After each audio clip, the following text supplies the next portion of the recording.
Leave them off too long, then when you turn it up, it's like, it's a blinding, especially up here because there's spotlights. Somebody had asked me, well, where does it, remember I talked about cussing or swearing? The word cuss is to be literally when you say something that subtracts from another person. So we'll think of the F-bombs and different things like that. Remember we talked about that and said, well, what does that really mean? A lot of people don't even know what that really means. You know, some people think it means just get out of my face. Other people think it's sexual. I mean, there's all kinds of different things. But we talked about the F-bomb. Remember that? I'm just trying to see how many people remember that if you study it, it goes back to the meaning fornicating under consent of the king. So, yeah. And so if the king came and he took a bride that was just about to be married, someone was a virgin or whatever, they would say, I have right to her first, and they would fornicate under consent of the king. And there was nothing you could do about it. Well, don't you know the men rose up, right? And they went with their main weapon of choice was their bow and arrow. And when you pull back a bow and arrow, you pull it back mainly with your second finger. And so if they got a hold of them, as a mockery, they would cut that finger off. And so when you had victory and you took over one of their camps or whatever, the sign would arise, right? The middle finger would come up like, hello, we still have our finger, right? And so just throwing that out. So we had that night where we talked about things to clarify what words mean or whatever, because words do direct your path. They'll take you where you're going to go. They're like a rudder to your ship, right? And so I had someone say, there's a really anything about swearing in the Bible? Because we'll look for it to be worded a certain way. Like we'll look for it to be worded like, hey, watch your mouth, you know? God's coming from you, or something like that really is a specific to it. But this is just one scripture in Proverbs I'll deal with tonight. And I just want to answer this question so it's online so the person can hear.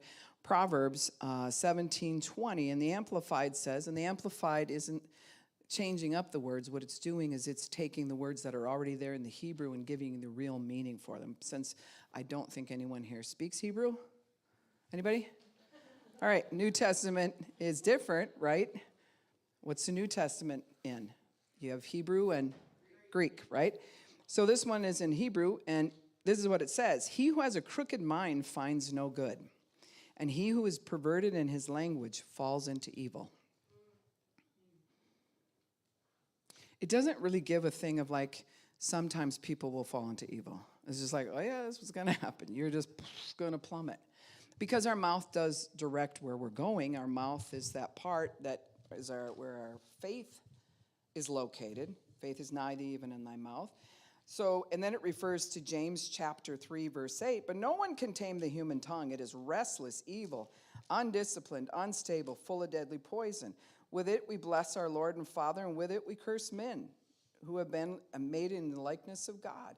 Out of the same mouth come both blessing and cursing. These things, my brothers, should not be this way, for we have moral obligation to speak in a manner that reflects our fear of God. Right? So the question was there any scripture? Instead of going on a whole series tonight, since we're here for hope dealers, there's two. I actually don't need more than one for myself. If it's something in the Bible that talks about something where you're comparing, like, is that Old Testament law or is that new? Then you have to look like, I need to map out all the scriptures. And sometimes when people map that, they'll say it contradicts itself. Nothing in the Bible contradicts itself. It's either was the old covenant and now we're in the new, and that's why it's not matching, or something like that. So I'm just throwing that out in case you had that in the back of your brain, right? So we're going to talk about something tonight that we're going to continue on in part of what we were talking about before. But I'm going to ask the question. I want to get you to think, how do you know when you've reached the end of your rope? Here's another one. Why do you have a rope? Right? Like, think about it. We carry a rope around. That's just in case I get to the end of it. Okay? I mean, that saying really says it has a suicidal ideation to it. And remember, this coming Friday night, not this coming Friday night, Friday Night Freedom Night, second Friday, wow, can we get this right? Second Friday night in this month, and this is what I'll be dealing with, understanding suicidal ideation. If you need a certificate for coming to this because of your workplace or something like that, you can tap into that, and I will make sure you get a certificate for the evening. So, like you, Meg, right? But in any case, when we're at the end of our rope, then we ask ourselves, why do we have a rope? The rope is there just in case, so we can get to the end of it. And that's when we'll draw the big boundary and say, that is enough. I have had it. I am at the end of my rope, right? And so what are you going to do about that? No, we just make the big announcement, but we usually don't have a plan of what we're going to do, right? And when you don't have a plan, people without a plan have a plan to fail, because if you don't have a plan, someone will give you one. You'll get that telephone call, hey, you want to go out? Hey, you want to? Well, there's a plan. That's an amazing plan. Let's go do that or whatever.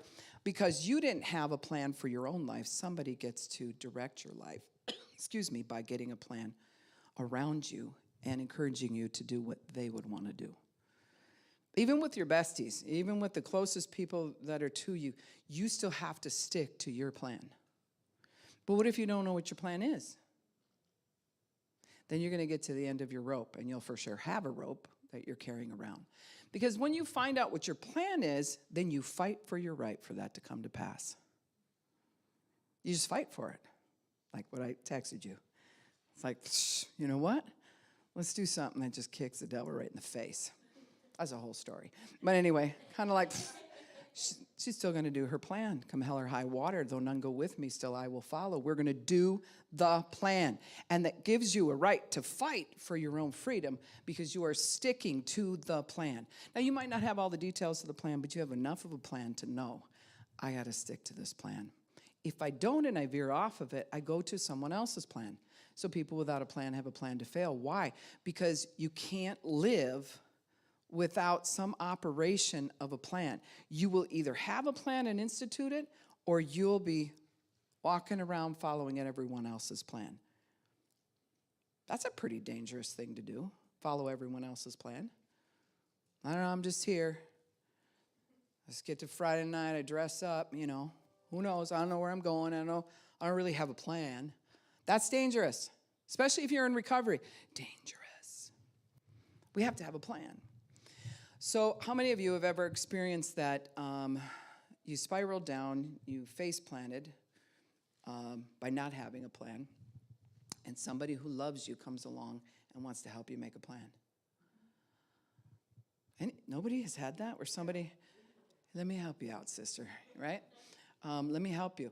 Now, some of that can just be like, please go away, shut your pie hole, because they're talking about their own plan that they want to institute for your life. Anybody have that plan? Where it's like, let me help you. This is what I would do. A fella and a guy and a lady, if they would do this certain thing. And then you're like, okay, because we don't have a plan, then suddenly we'll follow that plan. But there are plans that are made that work. Like there are recovery systems that work. There are business plans that work. I just said this at Word of Life. I don't remember. I speak to many places, but I think it was last night. People without a plan have a plan to fail, but then I talked about business failing, because in a business you have to have a plan. If you have grandiose ideas, it's not enough to carry you into a business, right? If you're going to be the donut shop, and now we're going to be the donut shop or whatever, and I saw this, and I saw my sign, and I saw, the name of it, or okay, how are you going to stick to that plan, and how are you going to develop on that plan? Cool plan, but it's not enough to carry you. It's not enough for you to fight for your right to be there. Because if it's that short-lived and someone can distract you, you'll go make another plan and another plan and another plan. How many of you have done that? Right? If you're under the influence, you got all kinds of plans. You either have none and you let everyone influence you, or just say, you know what, this is what I'm going to do. But we usually, when we're it's a Friday night or something, we don't have plans, we're looking for that lead chick or that lead dude. And the reason we're a friend with that person is because they'll take charge. Am I not right? They're like, oh, they'll decide, and we'll just go along, and it'll be a good time or whatever. And so we just go, I don't have a plan. Who's the person? And we find that person who'll do that. And then other times, the person who takes charge has their own plan almost every single time. But inside, they're getting tired of being everyone's plan. So eventually, they reach a place of depression and things like that. So one way or another, we have to have a plan. So this is what I'm leading to. Do you have one? Even a sketchy, kind of like, here's my sort of structure of a plan. And what does it take to do that plan? Because what we're really after here tonight is to know what it means to hit the end of your rope. Here's another term that people will say, I've hit rock bottom. So I'm going to throw this out. I want you to think about it for a little bit as I'm babbling on. How many in here hit rock bottom at some point? Okay. How did you know it was rock bottom? There was no way out? Yeah. Yeah. How many of you have ever had where you thought you hit rock bottom and you thought, that's the lowest I can go? And suddenly, lo and behold, you took yourself to another level. And it's like, can this even go any further? You know, and we're riding the edge of death. We're racing the reaper already for our life. So what are the signs of hitting rock bottom? Like the emotional, the thoughts, the things like that. Hopelessness? Suicide can be one? Desperation? No way out? Yeah. Now here's the wild part. When you're on a downer or an alcohol binge or something like that, first it'll be like, oh, I feel better. I don't really feel. Okay, that's good. But then when you come down off of that, it feels like you can't get any lower. But if you can't get any lower, then why do we drink again? See, there's something about hitting rock bottom that it smacks. It's like you face plant. You know, you hit it. And it's like there's a meter inside that says, I can't get myself out of this anymore. I can't lie my way through it, right? There's nothing I can do to manipulate my way out. What are some of the other tools that we use at that time? Right? You start condemning yourself. There's no way out. I mean, of course, obvious. Look at me. This is going to happen to me. Not worth it. What'd you say? This is all I know is huge. This is all I know. And see, loss of hope comes from no options, right? If you have options, it doesn't matter if all hell's breaking loose. You have an option or two. We could do this or we could do that. But if you don't have an option, it's absolute loss of hope. Hope is a joyful, confident expectation something good's going to happen. You don't know what even sometimes. But you have this thing of like, no, I'm going to push on. I'm not going to let someone detour me. Their sassy mouth or their abusive ways or whatever. I've made a plan, and I'm going to stick to it. So how do you know if you make that plan and you feel like you've reached the bottom, and so now you're going to do the plan? Like, this is the time. I know I said this 50 other times, but this time it's really going to be the plan, right? How do you know when you spiral down what your options are now? Where are you getting options from? You already know, I've hit rock bottom, and you're going to get options from? What'd you say? Right. So when you come to the end of yourself, there is no options. So the thing that we've learned is to beat ourselves up and tell ourselves that, I've hit rock bottom. I probably deserve this, like someone says. This is my lot in life, is another saying. This is how it's going to roll for me. I'll probably die young. We just start talking stuff that really is not what we picture as cussing, but we're cursing our own life, right? We're like, so now that I'm at rock bottom, here's how I'll help myself out. Let me curse myself on top of it. Look at you, face planted in the ground there. Stupid. I got to hang out with you. I don't even like you, and we'll start attacking ourselves, which is not really, it's at that point, it's not like yourself gets up and goes, thank you. That is such a motivating force. I'm now going to put my superhero outfit on and fly, no. You lay there and you literally just want to die. If you stay in that state too long without options, what will happen? What? You can do that, right? Some people just say this is it, and they end it. That's why when you lose your options, and even if you've been clean, and you decide to use as a way of like punishing yourself, how much do you use? Oh, just a little dab will do me? No. You'll use everything from everybody until they hospitalize you or you're dead, right? There's just something about it where it's like, I gotta do this all the way. So we have to identify whether it comes out of trauma and abuse, whether it comes out of our own way of abusing ourselves. When we face plant, when we spiral down is what they call that, and then you face plant. How do we get options? We have to. Who are you asking?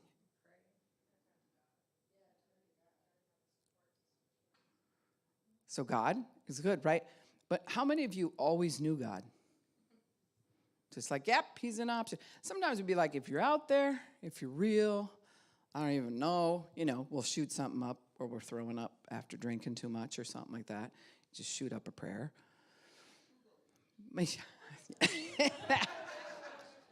When it comes to face planting with the depth of that emotion, I've asked Siri some questions. She can't answer them, that's for sure. She's like, that's a pretty lame answer there, Siri.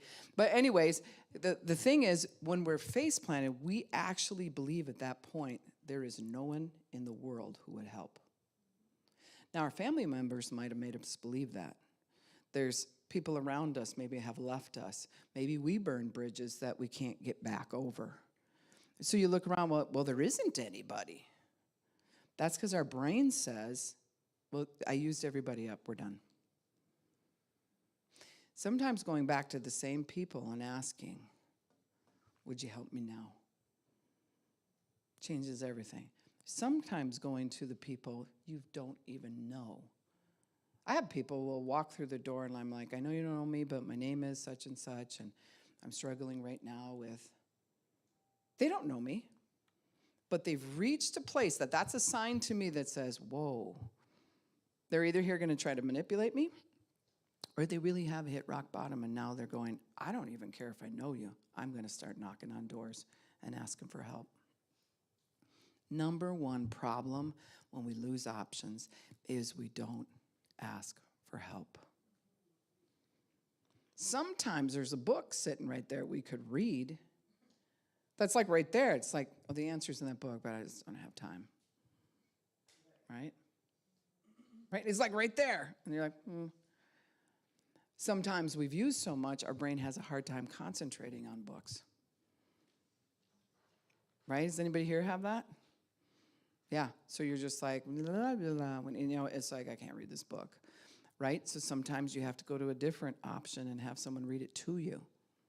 There's apps online that'll do that. I like them, especially when I'm driving. So there's something about hitting rock bottom. Now, some of you are in a recovering home, or you've come out of a recovering home and now you're in transitional housing, or you just got your first apartment. I mean, there's all different scenarios here, but you have to recognize what it took for you to hit rock bottom and make sure you actually hit it. Because if you didn't actually hit it, you're toying with going out and trying again. And that doesn't mean go out and just try to hit it. It's like it's a self-awareness that says, yeah, where you agree, I don't want to go any further down than I went. That's too close to hell already. Right? You had something, Matt? I guess like your follow-up thing with that is when I think of that is what stereotypical picture do you have in your head of yourself? Hey, that's good. What stereotypical picture do you have in your head that's your rock bottom? You want to explain a little bit more about that? I'm going to give you the mic. Do you mind? All right, sometimes they say, uh, think of like when you think of an alcoholic, what do you picture? Somebody with cut off gloves with their fingers hanging out, a dirty jacket in front of a fire, hammering out with their hands. Like that simple as that. Like that's the image of you as an alcoholic. Well, I'm not homeless. I'm not out there warming my hands over a fire. I'm sleeping on couches. I'm jumping house to house. I'm not that image yet. So what would be one for, let's say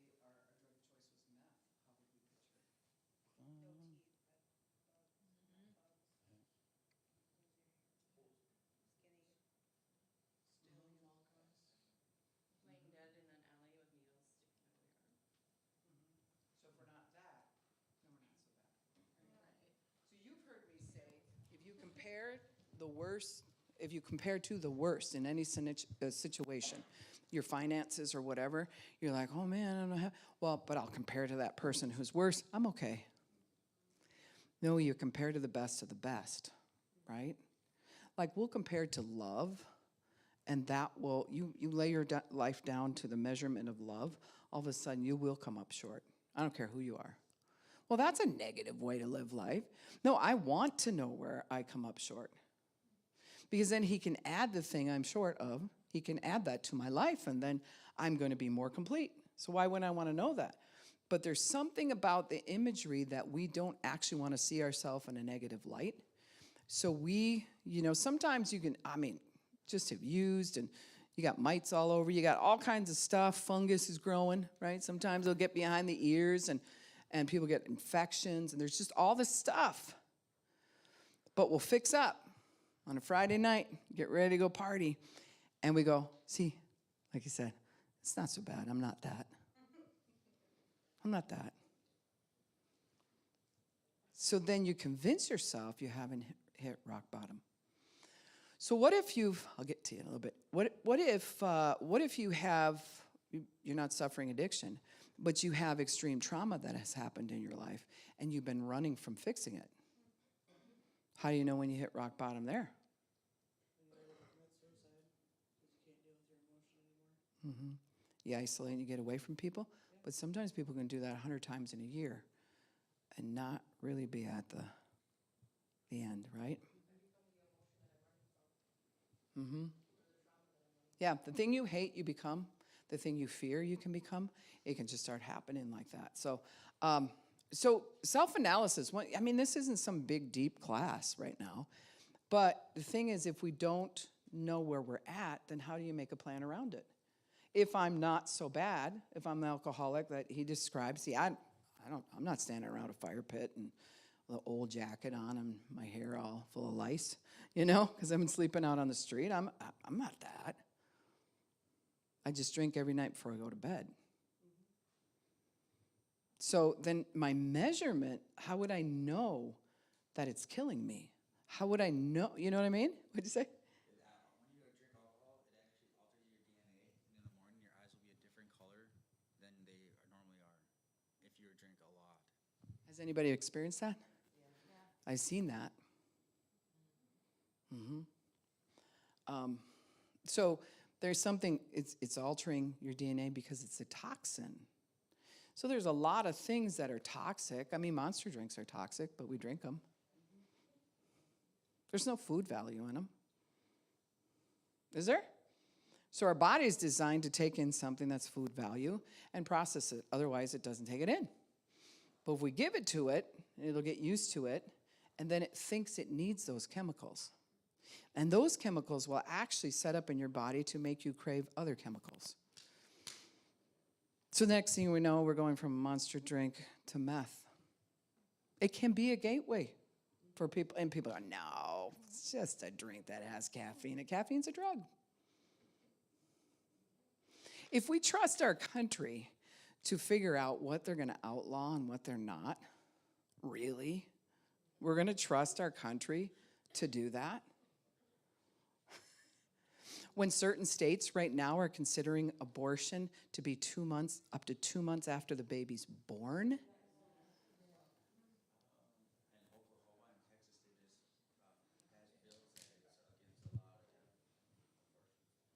Yes, there's been a huge change around. I'm excited about that. They're going after Roe versus Wade.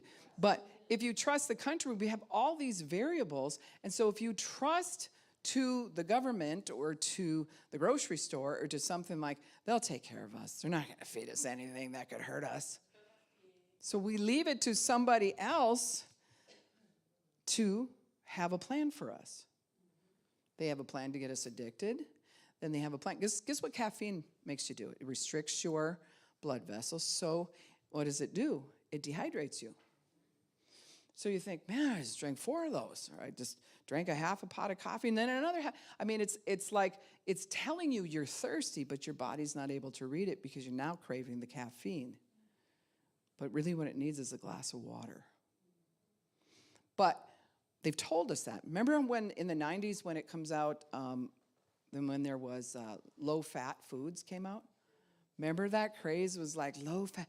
And everybody started loading their carts up with, see, now we're all going to just be skinny. And, putting that in the cart, right, is low-fat. But to have low-fat, sure, they take the fat out of the food and some of the fat you needed for your brain, right, because our brains are basically fat.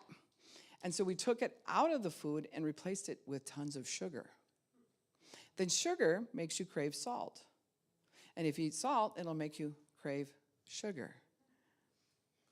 Now they're saying half the high school class graduating this year is pre-diabetic.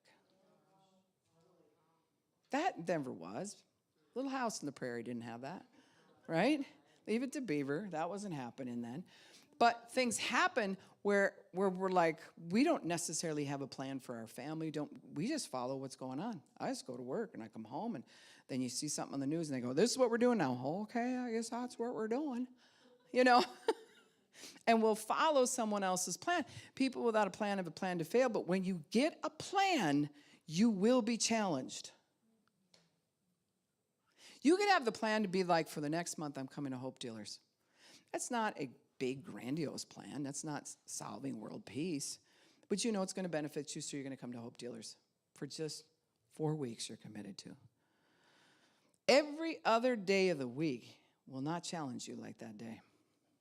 Trust me. It'll just be like, I don't see why we have to go. And they're probably, do you know what they're talking about tonight? And then we'll weigh out whether or not it's going to benefit us. That's why I don't tell people. I don't. Even Saturdays, people go, what you preaching on? God. Plus, I don't know when I get behind the pulpit if God's just going to change the whole thing. And then I told you I was saying something that I'm not saying because I'm not religious. So there's something about this being self-aware and knowing that as soon as I commit to something, there's going to be a challenge. How do we do with challenges?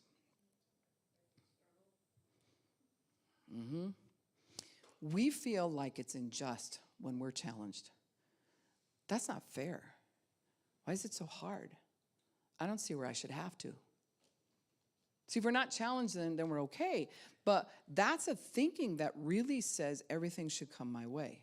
We are in a wicked world system. I think not. I think it should be known that we're surrounded by wickedness, and when we want to swim upstream, all the other fish are going the other way. There's a challenge to navigate that because there is a force that's coming this way. That make sense? If I walked up to you and I say, what's your plan for the next month? And you're like, well, I don't just love God.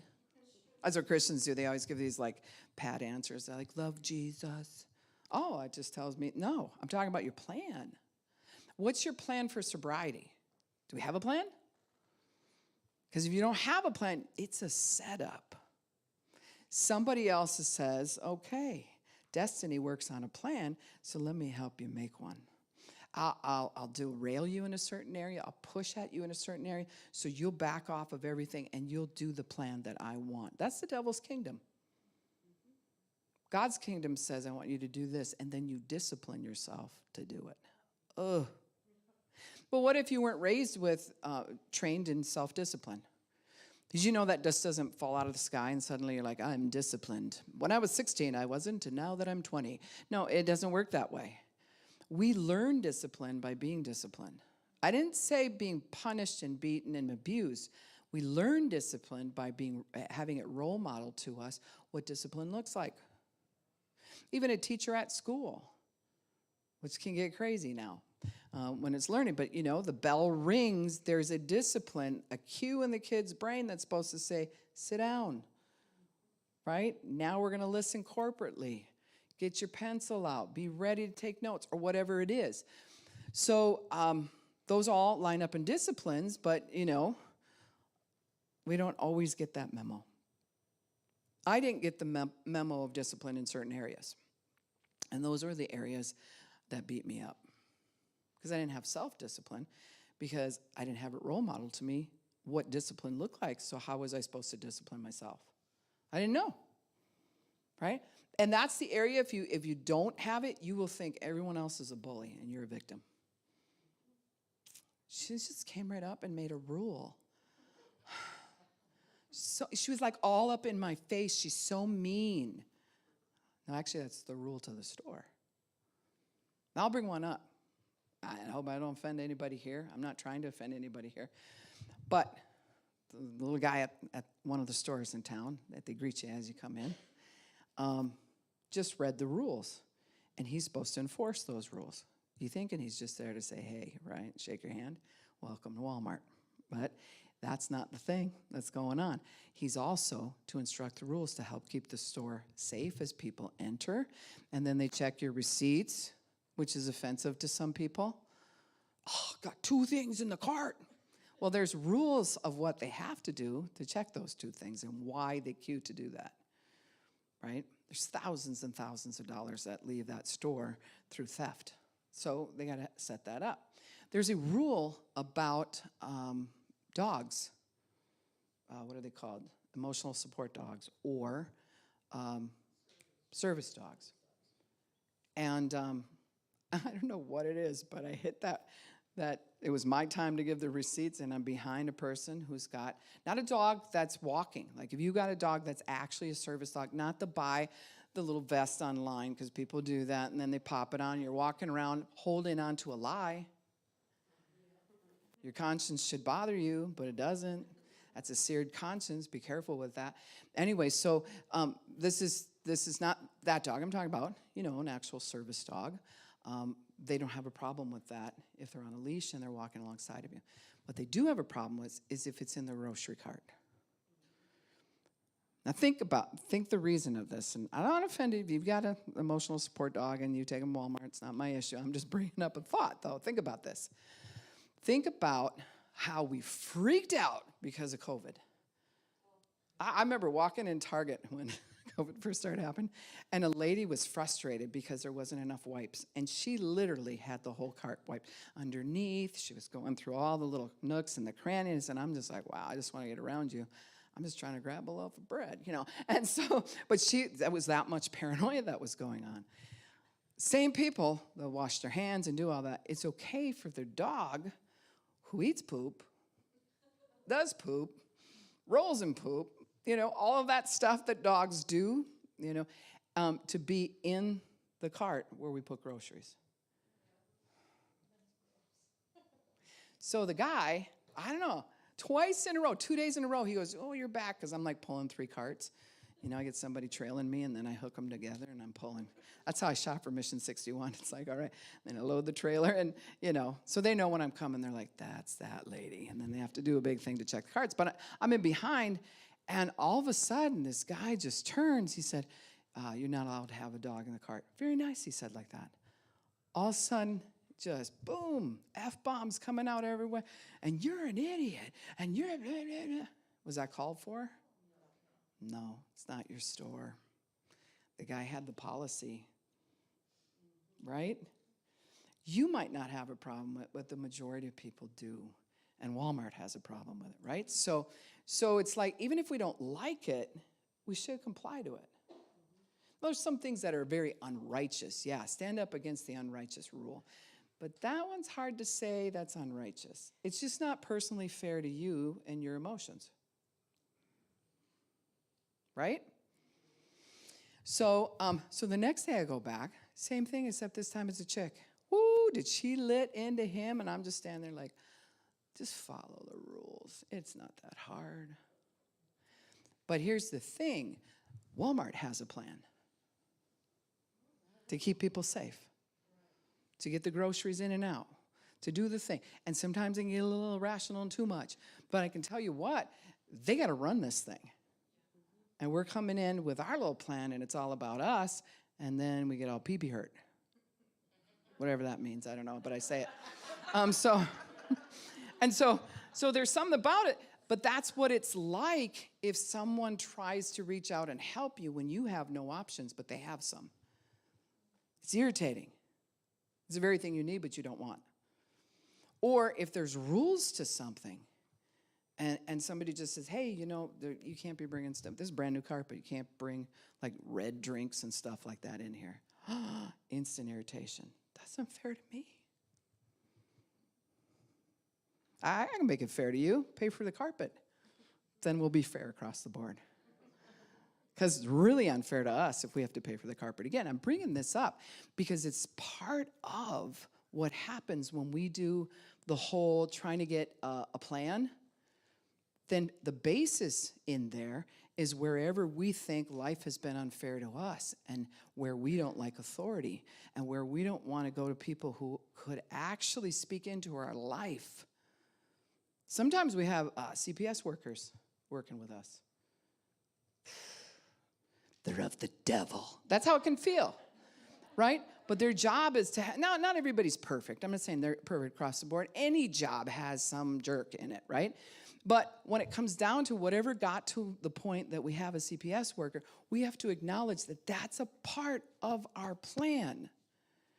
Be better to just work the plan. A good example of that was Joseph. Joseph was sold into slavery, not fair for him, right? So there's something about working that plan. There's something about him going through what he did and ends up ruling. And he was second, to no one except for, his leader. So if there's something that comes up where it's like, I'm not talking to anybody. I don't trust anybody. Well, what plan do you have? What's your idea? What you got?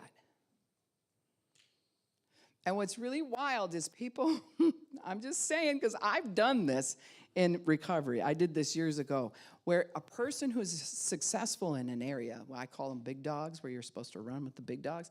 A person who's successful in an area, we will criticize instead of looking for them to help us. But somehow we are experts on something we've never actually done, but they did it. They did it.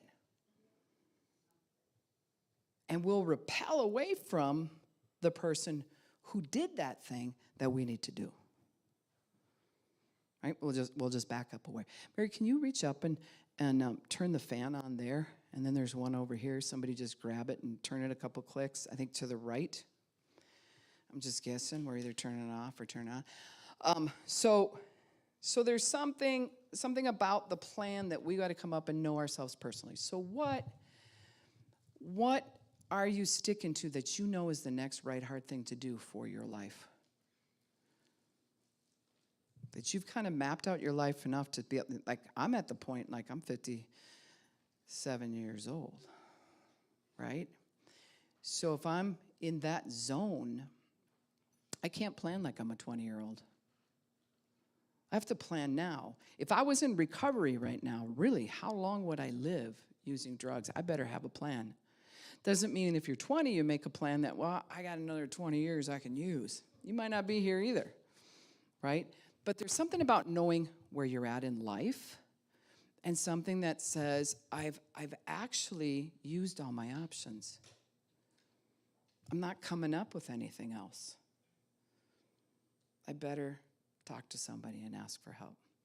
Hardest thing is to ask for help. And then as soon as we're desperate, we might even be crying, we're mad, or whatever, we ask for help, and somebody says, well, here's what I did. And here's some ideas. You could do this, this, or this. Here's some options. And if you're the person who's helping, you should never say, do this. Here's the options you have, because they have to be the person who chooses. You're not in charge. They got to choose. And the hardest thing is, and I know as a counselor, they can choose poorly, walk out the door, and then I find out they died in their sleep of an overdose. I gave them options. They made the choice. Right? Hard, though. Hard to do that. But what I'm talking about is from the side of trying to move ahead in your destiny, you have to have options. And that means you need to rub shoulders with big dogs. You need to be in the right church. You need to get through the right classes. Why? Because you're not going to hear the same old information. You already have that information. You better be challenged with some new information. And it should make you mad, sad, or glad, or all of the above. It just should. It should, like, that's annoying, but I guess I got to look at it. Huh? That makes me happy, and I should look at why. I mean, all of those things are self-analysis, but they're also an analysis of what's happening around us, and we have to be able to do that. You see that? So, how many of you know that you have a plan in place? Like you've really thought this through. Okay? So, that, before you do anything, the first thing you do in recovery or getting healed of different things is you will go to safety. That's your first thing that you do. Get to safety. Get to housing. Get to a recovery place. Get to a counselor. Something that says, I got to get to safety. Because it doesn't pay to have a plan if you're not safe. So we get to safety first. The second thing that we do is be gut-wrenchingly honest about where we're at. But here's the problem. How many of us can see where we're at? Can you really see where you're at? Mm-hmm. Right. So you're like, yeah, I'm going to make a plan to better something. But if you can't see where you're at, how do you make a goal?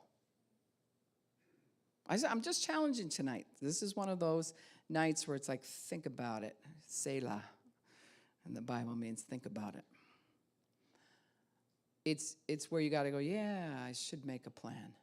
And you can come up with a general one for yourself, but you are going to come up with it based on the information you already have. And if your information's based in trauma or hurt or dysfunction, now what? We already know not to trust ourselves when that happens.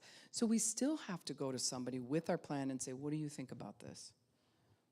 What do you think that is? I can give you an example of plans that are like, oh my honey, don't do that, is when chicks get an idea to go buy a car and they know nothing about cars. Now there's some chicks who know something about cars, but I know enough to be dangerous, but not enough to really want to pick one by myself. We pick by, what's the radio like? Is it leather seats or does it have, might not have a motor, but as long as that, you know what I'm saying? We pick by that. And I will see chicks, all of a sudden they'll just announce, I'm getting a car. And it's like, did you talk to anybody about this? Like, did you go through this with anybody? Did you take somebody with? I used to go with my dad when he purchased tractors and different things like that. So I just watched him, and you learn a lot from somebody who had purchased a bunch of stuff. When I went with my husband, one of the first vehicles, he laid underneath it, and I was like, what are you doing? Like, we're talking to the salesman's like right here. What are you doing? But he could tell whether or not it was in a car accident. And I remember the one car, I was like, oh, this is sweet. This would be so sweet, honey. And he laid under the back end. He goes, no, you can see this has been in a previous accident. We don't want this car. He didn't care what color it was. He didn't care. He's like, no, this is trouble. We could have gotten a big old fight and could have had all that going on, except for the fact I trust he knows something that I don't know. And it's best to take somebody with you who knows how to speak into it. It doesn't mean, you can't buy the purple one versus the, whatever. Look for your color or whatever. But find something that actually works long term. It's very difficult if all you have is $500. You might have to have a vehicle and you take a chance on it. But you're only chancing with $500. But I'll see people spend like $3,000 and it's all they had. And now they're in trouble because they didn't check with anybody. You got to get with a big dog, somebody who knows. We had somebody pull up with a vehicle and they said, I want to sell this to one of the ladies in the homes or whatever. And my husband just flipped the lid on. He didn't even look very long. He goes, not that one, you're not. Close her down. Nope, we're not interested. You know, he could tell by what was leaking all over the engine and stuff that this is trouble waiting to happen. And some things you can tinker around with and fix them, but this was past tinkering, right? This is about you're going to blow your money. Why, if we treat the smaller things like that, like buying a car, then we're also apt to take our recovery and do it that way too. Am I not right? We're also apt to do that where we're just like, I can figure it out. It's just heroin. It's not that hard. I mean, I don't think I need Teen Challenge. I mean, you're going way too far. You're like way too far with this. And then we go back to what Matt was talking about. I mean, look at me. Do I look like I need Teen Challenge? I'm blunt enough to tell him, yes. But, you know, but that's the part where we look at it and we go, what are we doing? What are we doing? Why are we measuring it against the worst of the worst? Lay it against somebody who's been free for 5 years. What did they do? How's this working? Am I right? So sometimes we will use work and not drugs. We'll use crafts. We'll use anything that's a deterrent that will say, I'm not going to associate with the real me, but what I will do is I'll disassociate and pay attention in all kinds of other areas and not associate with how it really is. And we'll ignore it. We'll ignore it. And he wants us to come to a point where we ask questions, we get challenged, we get annoyed, we get happy, right? We get curious.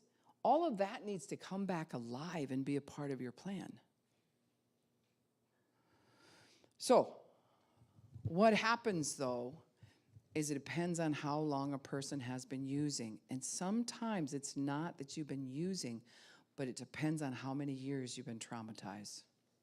The traumatized brain looks very similar to an alcoholic's brain. High trauma can shut the brain down. It causes brain damage. There's all kinds of things that can take place. So if that's true, which it is, then we have to pay attention to the fact, just knowing that if I measure my life as there's been a lot of trauma, then I can't always just trust my information. Because I already know my brain's not functioning in a way that I could come up with the best choice. I'm not a loser and know nothing, but I do have to come up to somewhere. I have to come up into it. Does that make sense? So part of self-analysis is, did I hit rock bottom? Now, some recovery places will try to shove you to hit rock bottom. It's rude and it's crude. They'll pick at you. They'll call you names. They'll do all kinds of stuff because this is supposed to make you hit rock bottom. And it's a technique that's not godly at all. It doesn't produce the fruit. They've tracked it. It just does not produce it. Because you're wounding a person while trying to heal a person. Who does that? You know, here, let me slap you while I put a Band-Aid on your leg. You know, it's like, what? I mean, who does that? And so the traumatized brain can't hear, just like the alcoholic's brain can't hear on certain subjects or certain things. And then we have expectations of them, of people who suffer this, that they can't produce. So then how much more do they need help? And if you're a person who knows that about yourself, that you suffer that in any increment, then that's when you say, I gotta have my people group. I gotta have some positive peeps up in this house. That's what I gotta have. I gotta have somebody that I can call and get a reality check. What's a reality check? Anybody wanna take a stab at that one? What's a reality check? If you called me and I was going to give you a reality check about what was ever going on, what would that sound like? What would that fall into? What'd you say? Truth from the Word of God is a reality check. Truth about what's going on can be? That's right. See, so I could bring up the Word of God, but if you don't know the Bible, there's a certain amount that will go in because the Word of God does that. It's love going in. As long as I've presented it to you in love. If I present it to you as law and you also don't understand it, you're going to go, uh-huh, done. That didn't do anything. Yes? When you know some and you come across to the person that's not understanding, and you're, like you just gave me a reality check like this today, I guess I was kind of mean to one of the women, but, and they said that was crabby and everything, but maybe it's because they don't know how to clean up after themselves yet, that, Mm-hmm. and I was expecting them to do it, Yeah. and you gave me a nod, I don't even apologize for being so mean. Yeah. Well, and then when you're dealing with more than one person, it could be that they don't know. And then it could be that one person knows exactly. Right? And so that's a lot to sift out, right? And so then you're there trying to figure out, am I crabby? Is it me? Is it them? Have you ever been in that spot? Yeah. So being self-aware is really important at that point, just to make sure, like, I can't control them, but I can control me. I can do the best thing here. And then God will give you ideas of what you could do even better. Not to suck up to them, like she's talking about, people not cleaning up after themselves or whatever. But your approach changes. It'll just change. I was working with a man who had been an alcoholic for years, and the brain was definitely shut down in response. His 5 ports were not recording the way that they should be. So you didn't boss him around, but you did make announcements, very kind. I'll just throw a name that's not his name. But like, Jerry, this is what we're going to be doing right now, okay? Can you look at me? It's time for us to go to class. We're going to go. Coming with me? All right, let's go. Right? I don't talk to everybody like that, but I had to talk to him like that because enough of his brain was shut down. He couldn't process. Here's the problem with the brain. I can't see your brain. Right? And if our head was a window where when I turned you could see my brain and it processing or not processing in certain areas, and you could see that, I wonder what difference it would make. It'd be like, wow, her frontal lobes aren't working too hot right now. I wonder what's going on. Wow, her inner brain is lit. Like, she's really emotional at them. But we cannot see people's brains, and our subconscious says, keep it stoic. People ask you, how you doing? Good. Great. Doing great. We have little answers, that are like that. But we can't see in the brain. That person could be suicidal at that moment, but you wouldn't see it because you can't see their brain. And the processor in the brain is not working the way that it should. So if we see somebody who's presently in a wheelchair or they're using a cane to help balance or whatever, we adjust everything, don't we? We're like, oh, yeah, here you go. You want to sit on this chair? Go ahead. Right? We adjust everything because we can see it. Society can't see what's happened to us. Your husband can't see what's happened to you.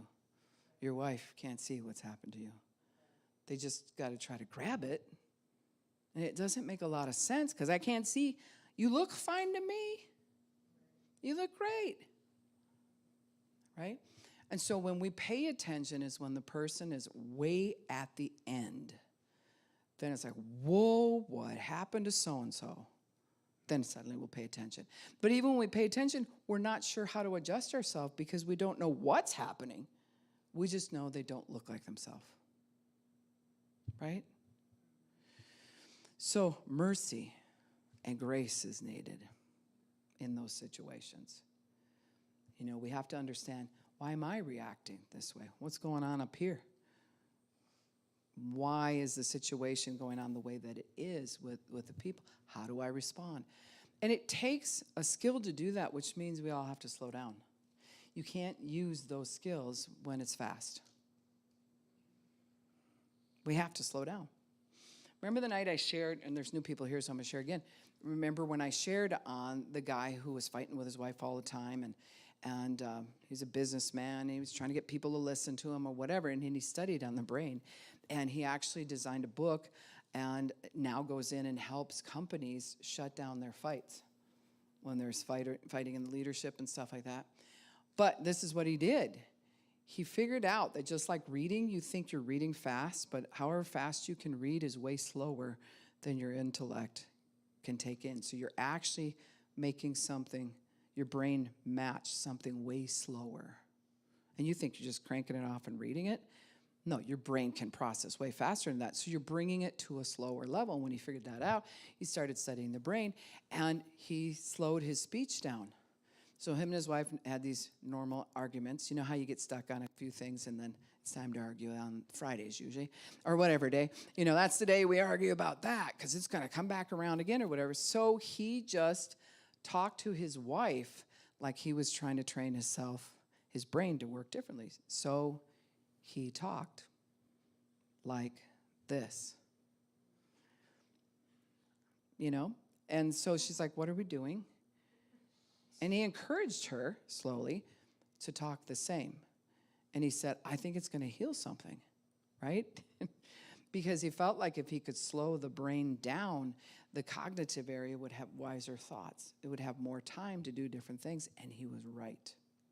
Now, I'm talking to you tonight. I mean, I machine gun. I'm like, you know, you get, sometimes it's a howitzer. It's like, boom, boom, boom, you know, and you leave and you're like, oh, yeah, we were at class. You know, sometimes I don't have like a little thing I talk about, and it's a little dainty to eat, and you have your cup of coffee and leave. That's not how I talk. It's like, let's just dump a load here and make it happen. So when I do that, you have to process all that. And so we have to revisit it sometimes, right? More than once to get that. But if I'm going to help you solve something emotionally off in you, it's best if I talk a lot slower. Because now your brain has to match the level of my talking. And if your brain is hyper, you've been on speed, you took acid all your life, you have ADHD, anything where it's like, my brain is a very fast brain, right? So, and if it does that, the only way I can get it to slow down is force myself to slow down. See? And he did this with his wife, and she agreed to do this. And he said, let's do this for the next couple weeks. And she said, no, let's do this till Christmas. And the reason why, and it was like a few months, and he's like, Christmas? Is because they solved all kinds of problems, and they never had that before. She'd say, you really hurt me when you said that. Now he can't go, what do you mean? You know, he can't do that. He's like, what do you mean I hurt you? Right? I felt insulted. Ooh, it's so tempting, right? If you're in one of those conversations and your core pain is up and their core pain is up, you're like, but they promised each other they wouldn't talk any faster than that. And they solved so many problems. Well, then he was like, this is cool. And they made it to Christmas, most of the time, he said. And so when they ended up solving all this, he thought, I'm going to present this as a business plan. And people are going to think it's stupid up front, because they're going to be like, you're going to come in here where there's CEOs arguing with each other and all this kind of stuff, and you're going to make them talk slow. Okay, yeah, we'll hire you. But he did it as a demonstration, and it worked.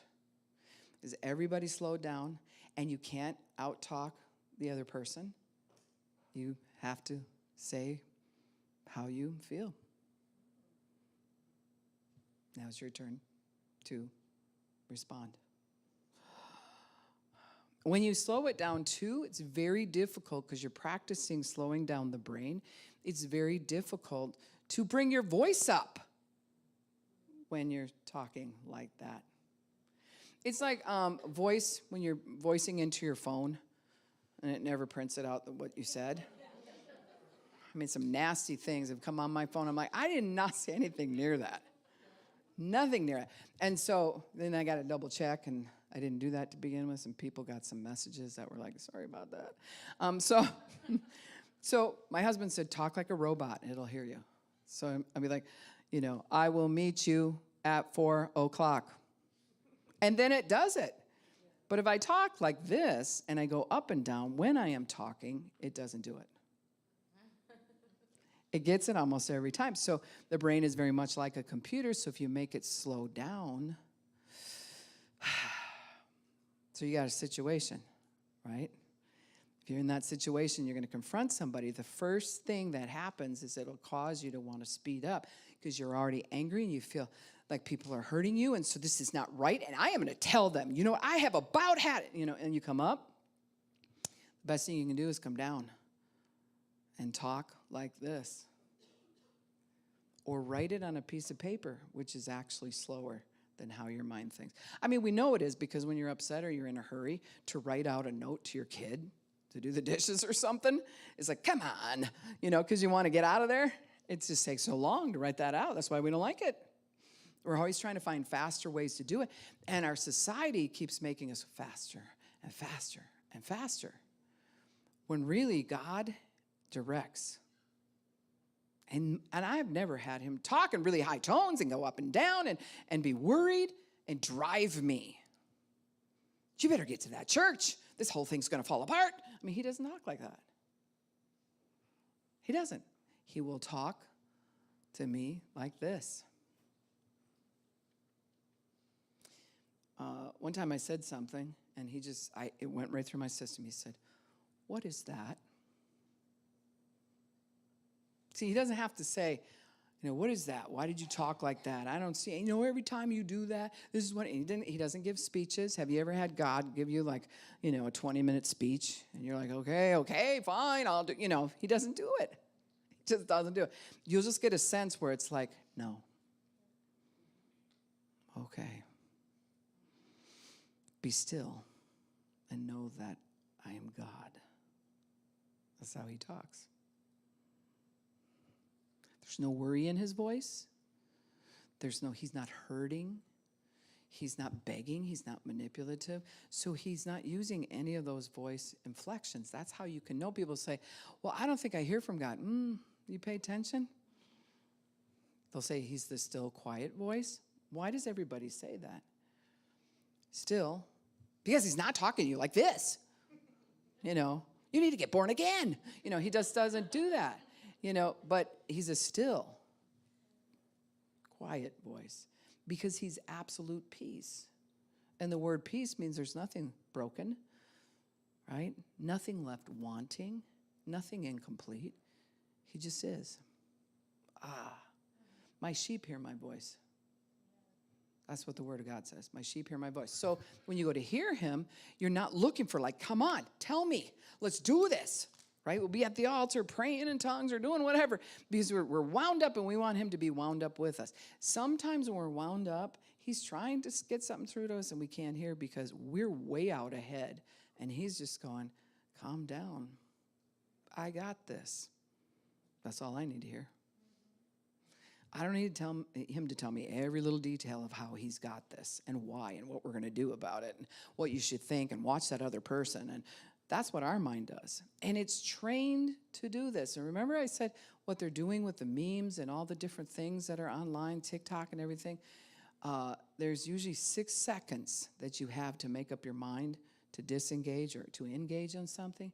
And they're coming against that by changing it and changing it. And now we go to this one and then that one. And now we're laughing about this. And now there's something sexual. And I mean, it's just booming like that. And your brain literally is doing this. And it's being trained to go way too fast. And then when you go to communicate, this is what's happening to people now. They either have nothing to say because they can't compute it that fast to get it out, right?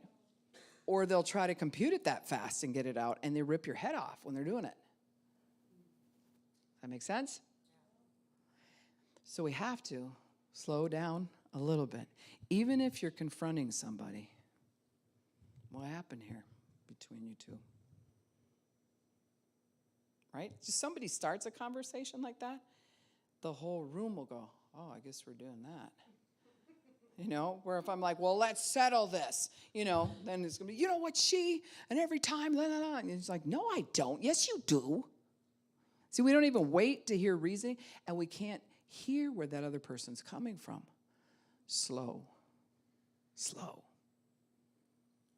Sometimes, if we're evangelists, we will machine gun the word of God to people. And everything we're saying is true, but they can't compute it. And they're like, because you're like, and so and God says, and this is what you need to do. And they're just like, okay, get out of my head because you are like way overstimulating. Get out of my space. Yet people have come to Christ just by simply asking, where are you at with God? And then I don't say much of anything, sometimes for 10, 15 minutes, because they're telling me their life story and everything. And I just asked a question. They're finally going to be heard, and so they get it out. And then when it's time, it's like, well, would you like to know him? That's all you said? Yeah. And their brain thought about it enough to equal the question, come down to where we can slow down and actually not be afraid. We can slow down and actually process this. Does that make sense? So we got to get a plan going. How many of you are anal plan makers? Like if I say we're going to make a plan right here, if we just all got pencils and a piece of paper and we're like, we're making a plan here tonight, people would go to put their pen to paper. I've said this before, and it's just like, I can't, it's too, because we think about every little detail at that moment. But if you slow it down and you have a language, you talk to yourself like, well, what would the next idea be? I'll just write that down. I can fix it later. Where do I see myself going? Oh, here's the goal. See how it slows down? I've never seen a counselor be hyped wild counselor. They're probably out there, but you come into their room and it's like sometimes candles are burning. There's an ambiance, right? Sometimes they have a little noisemaker. Shh. Okay, that's hard for me because my brain's going so fast. When I get in there, like when I go to talk to Kelly at Empower, and she's got all that going on, she just counsels somebody, and I walk in, and it's like I just walked into a drug. I'm like, because I just slow down, and I want to take a nap now. I'm like, you got a couch or something in here? It's just beautiful. I love it. I feel like I entered a spa. But they do that so that you're not popping so fast. We have to slow things down. And it kind of gives you the feeling like, let's take care of ourselves. Different than if you had to go to the hospital right now. You walk down the hospital walls, here's the founders. Here's all the doctors on the wall, right? That represents to us a lot of schooling, lots of money, white walls. Okay. There's not a lot of feeling there. You know, they're there to operate or whatever. It already gets, most people are like, you know? I don't know, And it takes a level of trust because, and they have a reason they do all that, but at the same time, I'm talking about psychologically what it can do.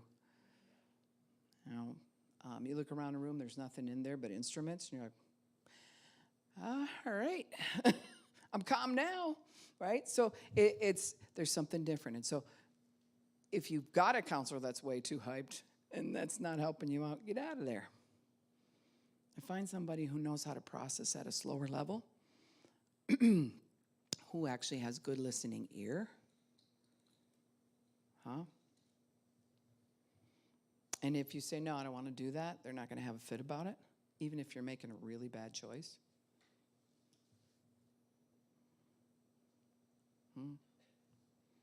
It's your choice, even if it's a bad one. It's your choice. So when we go to make this plan, slow everything down. If you're making a financial decision, just slowly write out your bills. All right, that's what I'm looking at. And then walk away from it. Don't sit and stare at it and just drive it. It's just like walk away from it. Okay, that makes sense. I didn't realize I was spending that much on groceries. All right, okay. Well, I want to pray about this. And even that, you're like, I got to pray about this. Have you ever done that? And you're just like, oh, Jesus. And you're just going on and you emotionally wear yourself out. When he wants us to grow to a point where we're talking to him and we're like, yeah, my finances are jacked up. But you said that the tither, that you'd rebuke the devourer. So I trust you. I trust you with my finances. I don't trust me, so I need you to help me be a steward. And you walk away expecting it to come to pass. Otherwise, it goes into begging and pleading and manipulating and all kinds of areas that we really don't want to go. Make sense? So part of the plan has to include your 5 ports. It has to include mentally, emotionally, physically, and spiritually. If you're skipping one of those, thinking you're going to get away with it, no. What's your spiritual plan?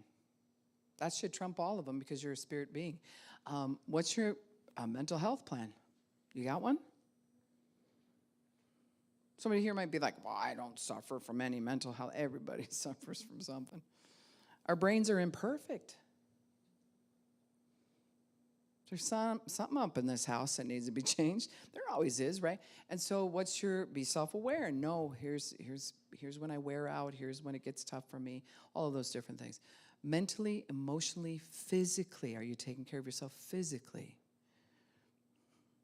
What's your plan? So if you notice, if you go after a recovery plan, it includes all of those things. We first start out thinking it includes, I just got to get rid of a drug. That's what I got to do. That's my plan. Well, that might be a good first plan, but then after it's out of your life, you're going to make a second plan now to further you. And after you've done that, then you make a third plan in increments. Because remember I said detail to detail is what's going to get you to the big picture. Do you have a big picture? Have you imagined yourself completely sober and healthy? Do you know what that looks like? And so there's got to be a big picture you're headed to, but then you got to go detail to detail, and you make a plan in the detail, accomplish it. Make a plan in the detail, accomplish it, right? Do you have a plan? Yeah? She's a good planner. You're sitting next to a good planner, and she'll help you. Be like, and it's not going to be rocket science, but she'll be like, I think you need to do this and this. What do you think? Yeah. Yeah. Sometimes we need to hear somebody go, good plan. That's a good one. Because we're like, reality check. Does anybody think my plan's dumb? I don't know, because I'm feeling like it's dumb. And somebody just needs to say, no, that's a pretty good plan. How many of us, when you make a plan, you take on too much? That's your plan. You're like, oh my goodness. It's hard not to. You're like, well, now that I've accomplished this, I could be the superhero I've always wanted to be. And you start growing a cape out your back, and you're like, I'm going to work 3 jobs, work out. I mean, it just gets like, what are you doing? That's not an even plan. And we'll either plan grandiose like that or nothing at all. So remember, we're always saying we got to get in the middle and do that next thing and accomplish it and feel good about it. Then add something to it. Then add something to it. If there's anybody here tonight that you feel like you're in a spot where either you know somebody who should go into treatment, or you're sitting here and you willingly, or you're online and it's like, I probably should go in treatment. It's just so dumb. It's so stupid. I've been in there before and it didn't do anything. If you're going to work the business will work.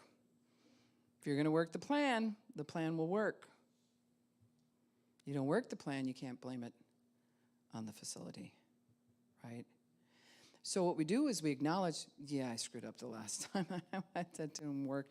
So now this time I'm going to approach it different, and I'm going to go in, and I'm actually going to listen and slowly take on one thing and conquer it, take on another thing and conquer it, and grow. Sometimes we'll go through phases where we get growing pains. Have you ever had those physical growing pains? Oh my goodness, my one son shot up. It was like 8 inches in a 3-month period of time.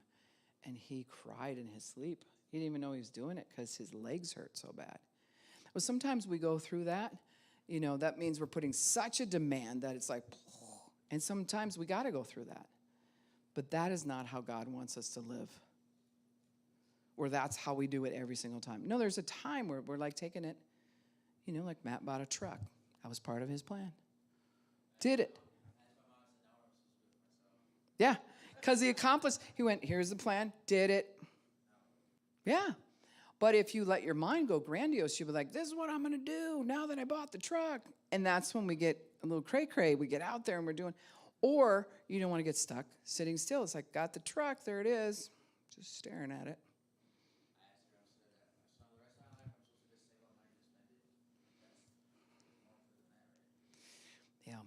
There is more to it than that. And I'll add that, and we'll close for tonight. But one of the things about smart people, and that's what you are, Matt, a smart person, is you've highly noticed the system of this world. That aha moment where you're like, life is not what I thought it was. Like when I was a kid, I was planning on going to Disneyland or spending time in Florida and doing this, and it would be fun, and then I get married and have kids, and the whole plan, right? And then you lose some innocence and you realize this is cracked up in a different, like this is jacked up and cracked up. This is a wicked system. So why do I want to go to work every day and pay taxes for a wicked system? To do that for what? Do the same thing over and over. For what? You ever have that thought go through your mind? That's when the innocence of your childhood is now being introduced to, this is what's really real. And we have to adjust everything. So midlife crisis, when do they say that takes place? Around 40. Okay, because you're still a kid until between 26 and 30 years old. Your main pathways in your brain aren't even done growing until you're between 26 and 30 years old. So you got 10 years, let's say it's 30 years old, now you're an adult. You have 10 years now, and in that 10 years, you're trying to figure out how can you still feel the way you did when you were younger and party the way you did and everything, but it's too late. Now you know more information, and you're like, that's stupid. But to move forward is like kind of stupid at times. Because what's the plan? That's where I have to have my plan in Christ. Because once you lose the innocence of this, like, oh, this is a beautiful place. There's flowers. Yes, there's also dumps and ghettos and all kinds. I mean, this world is a wicked place. There's so many people dying right now. Every second, two people, just as we're talking. Well, that's not a place you want to sign up for. But we're here. So then we have to switch it and go like, well, with what I got left in my life, my plan should include Christ and his ideas for me. Because if it doesn't, you'll go through the crisis. You'll be like, I'm lost. I don't even know why I'm here. Right? We don't need to have a crisis when we have a destiny. We got to find that. And when you include him and you start reaching out to other people and you start seeing, I'm a part of a community that's going to make a difference. I'm here to make a difference. If you remove that, besides my grandkids and my kids, my hubby, I'm here why?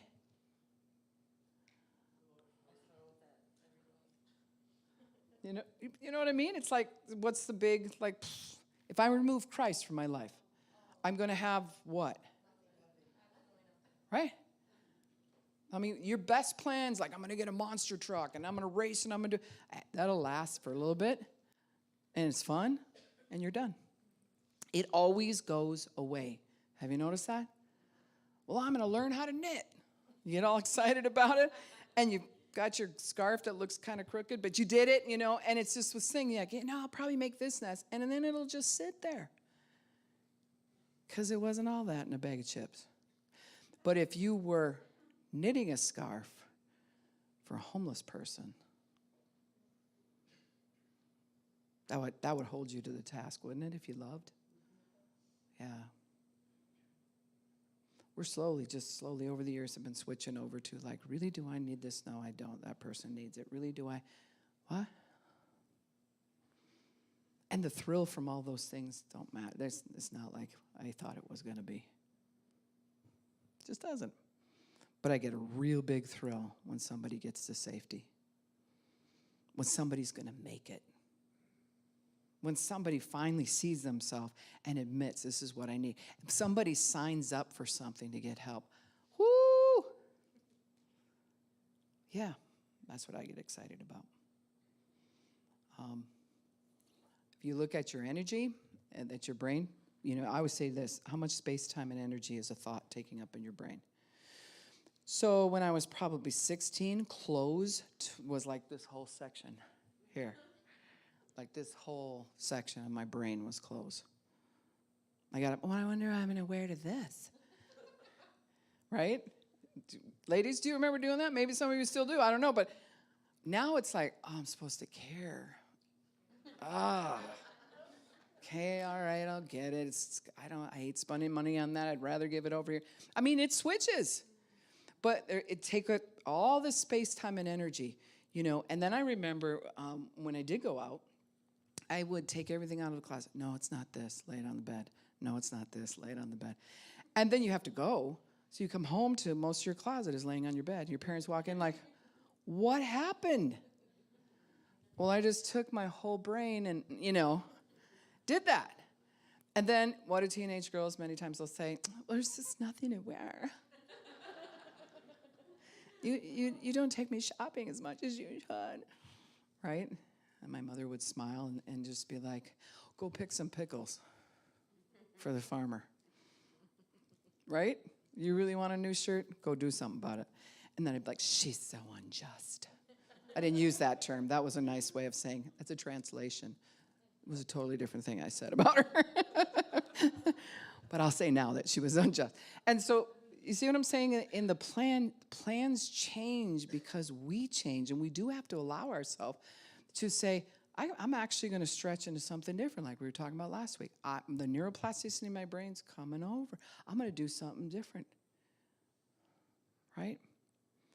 Some of us have collected things, and there's nothing wrong with having collections. Like I have a knife collection I really like, but it's the weirdest thing. Every year that goes by, it says, it's a knife collection. But when I got these certain ones, I was like, look at that, and that one's got a really cool blade, and I like how they made this one and all that kind of stuff. And now it's just like, yeah, it's cool. So I know it's going to happen 5 years, 10 years from now. I'm like, you guys want this? That's how fickle we are, because it's a world system. It's not heaven, and it's not Christ that can satisfy us, right? It's not that. And if we're having this and we don't have Christ, none of that's going to work. My satisfaction and my completeness comes in him. Not a religion, but a relationship. So that has to be part of your plan. Now, you can go ahead and be like, oh, that lady's so religious. She's a pastor, She has to say that. And you can make a plan without Christ and see how that works. You've already made one without him at one time in your life. How'd that work for you? Yeah. So if he's right in the heart of it, like I remember the day I met Julie. I'll put you on the spot, Julie. That was years ago that I met Julie. You're living in a trailer park up there in Mora. And I was out doing evangelism, and I met her, and I fell in love with Julie. I was like, I met the coolest lady. Yeah. And that was years ago already, right? And just to see the change and to see all the stuff and how you're fighting for your right to do well.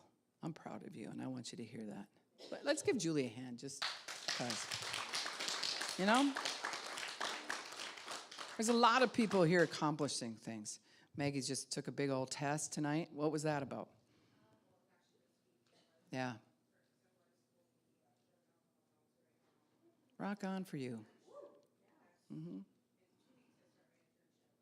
Mm-hmm.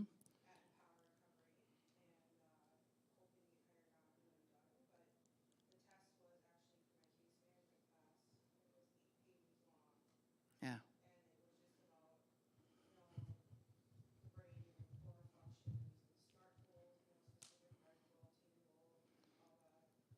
Mm-hmm.